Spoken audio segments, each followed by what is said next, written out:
She doesn't move when you look at her. She waits. A small doll, stuffed with cotton and stitched with a smile. No porcelain, no glass eyes. Just soft fabric and something dark inside. They say her name is Annabelle. And people laugh at that. Because what's there to fear in a child's toy? But ask the people who met her. Ask the ones who touched her case and didn't make it home. Because this isn't just a haunted doll. This isn't just a legend. This is the story of something that doesn't want you to believe in ghosts. It wants you to believe in her. Who is Annabelle?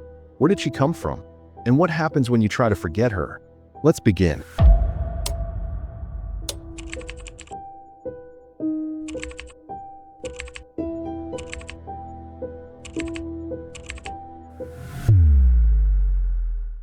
In the movies, she's made of porcelain. Pale face, sunken eyes, cracked lips frozen in a wicked smile. But the real Annabelle was soft.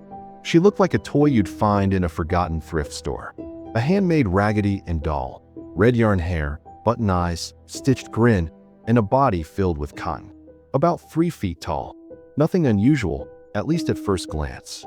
She was given as a gift in 1970. A birthday present from a mother to her daughter, a nursing student living with her roommate in a small apartment in Hartford, Connecticut. They named her Annabelle, sat her on the couch, took pictures with her, joked about her being the third roommate. For a while, she was just that. But then things started happening. Small things, forgettable things, the kind of things you ignore until you can't.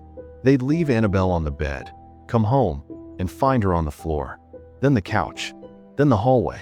Sometimes her arms would be crossed when they swore they left them uncrossed. Once, her legs were folded under her, like she had tucked herself in. The girls laughed it off, said maybe one of them moved her without thinking, until notes started appearing. Pieces of parchment paper with childlike handwriting. Messages like "help us" and "miss me." Neither of them owned parchment paper. Neither of them wrote the notes. One morning, they woke up and found a smear of something red on Annabelle's chest. That was the first time they started to wonder, what exactly had they brought into their home? And the more they asked, the more Annabelle seemed to answer. They thought it was the spirit of a child. Sweet, lonely, harmless. But what if it wasn't a child at all? What if it was something pretending to be? They tried to stay rational. It's just a prank, they told themselves. We probably forgot we moved her. But then came the notes. Folded pieces of parchment paper, something neither of the girls owned, left around the apartment. Written in crude, uneven handwriting were 2 words, "help us."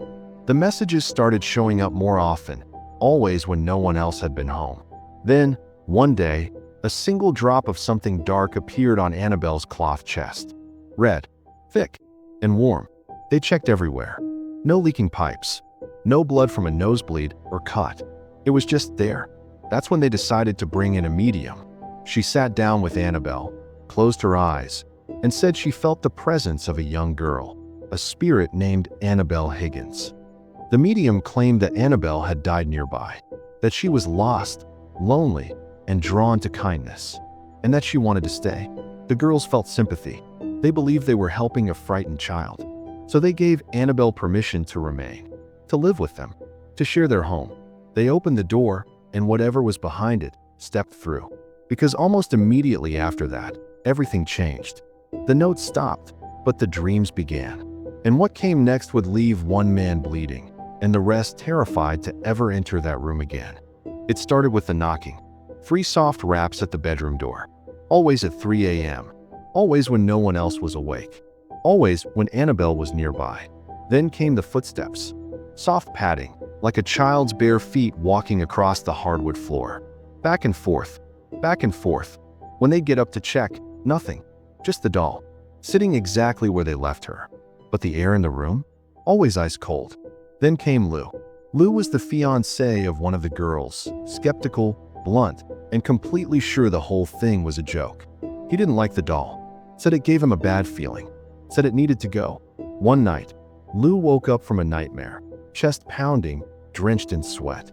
In the dream, Annabelle was crawling up his body, slowly, grinning. Then she began to strangle him. He woke with a start and felt pressure on his neck, like invisible hands were still wrapped around his throat. The next day, while the girls were out, Lou heard noises in their apartment. Drawers opening, fabric rustling, whispering. He went to search the bedroom. Empty, except for Annabelle, lying face down on the floor. As he bent to pick her up, he felt it. Something behind him. A sudden, blinding pain tore across his chest. He stumbled back, clutching at his shirt. 3 long, fresh claw marks. As if from an animal. As if from something that wasn't there. The cuts were hot, burning. Then, just as suddenly, they faded. Gone in 2 days. Like it never happened at all. But Lou knew. That wasn't imagination. That wasn't coincidence. Something inside that doll had marked him. And it didn't want to be thrown away. That was the final straw. The girls didn't want to help Annabelle anymore. They wanted her out. But how do you get rid of something that doesn't want to leave? The girls had heard of the Warrens. Ed and Lorraine, a married couple who'd spent years studying hauntings, possessions, and demonic infestations. When the attack started, when Annabelle stopped pretending to be shy, the girls were desperate and terrified. So they called the Warrens. Lorraine, a clairvoyant. Ed, a demonologist. Calm, methodical, serious. They entered the apartment, took one look at the doll, and Lorraine said she felt it immediately. A darkness radiating from Annabelle like heat from an open flame. They listened to the girl's story, nodded slowly, and then told them something that froze their blood. There was never a little girl. Annabelle Higgins was a lie. The Warrens believed the spirit pretending to be a child was actually something far worse, something inhuman. A demonic presence. Manipulative, patient, using the girl's sympathy as a gateway. It never wanted to stay in the doll, Ed said. It wanted to stay in you. Every movement, every note, every cry for help was a test, wearing down the girl's will, hoping to gain permission. And they gave it, not knowing what they were inviting in. The Warrens performed a blessing in the apartment. A Catholic priest came to cleanse the space. But the entity, whatever it was, resisted. The air turned heavy. Lights flickered. The doll, Annabelle, vibrated subtly, as if something inside her was furious at being discovered. And so, the Warrens did what they had to do. They took her. But even in the Warrens' own hands, she wasn't finished. Because Annabelle's most terrifying moment was still to come. In the back seat of a car, with the Warrens trapped inside. Ed Warren placed the doll in the back seat of their car.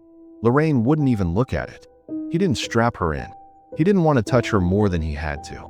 So she sat loose, slumped to the side like she was asleep. But she wasn't. Within minutes of leaving the apartment, their car began to swerve. The steering locked. The brakes failed. The engine stalled. Every time Ed approached an intersection, the car jerked violently, as if something wanted to drive them into oncoming traffic. Lorraine begged him to stop, to pray. So Ed reached into his coat, took out a vial of holy water, and splashed it on the doll while reciting prayers under his breath. The attack stopped. Annabelle went quiet. But it wasn't surrender. It was strategy. They brought her home to Monroe, Connecticut, and placed her in Ed's office, a small space behind their house where they kept cursed and haunted objects. They placed her on a chair, sealed her inside a wooden cabinet with a glass front, and locked it. A handwritten sign was placed on the door. Warning, positively do not open. But even behind glass, Annabelle didn't rest. Visitors said they heard knocking from inside the cabinet. Low scratching sounds like nails on wood. A Catholic priest once came to see her. He mocked her, said out loud that she was just a doll, nothing more. Ed warned him not to provoke her. But the man laughed and tapped the glass. On his drive home, his brakes failed. His car spun out of control and crashed. He survived, barely. Another visitor, a young man, tapped on the glass while joking with his girlfriend. "If you're real," he said, "do something to me." Ed threw them out. Hours later, that man was dead. Motorcycle crash. Thrown off the road. His girlfriend survived, but said he had been laughing about the doll just moments before they lost control. Annabelle wasn't just haunted. She was cursed. She didn't need to follow you home. You just had to doubt her. And many did. Until it was too late. Annabelle sits behind glass. Her case is now part of the famous Warrens Occult Museum, a room filled with cursed mirrors, possessed dolls, demonic artifacts, and relics from the darkest cases Ed and Lorraine ever faced. But none draw more fear than her. The case is locked. blessed regularly by a priest.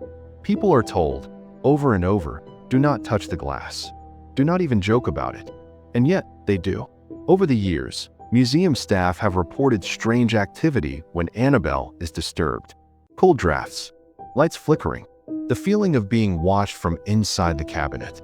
Ed Warren passed away in 2006. Lorraine in 2019. The museum closed its doors shortly after, but Annabelle's legend didn't fade. People still ask, where is she now? The truth? She's still locked up, still inside that sealed glass cabinet, guarded by warnings and rituals. But some visitors say the glass has cracks in it now, that the seal is weakening, that the silence in the room doesn't feel empty. It feels like something waiting.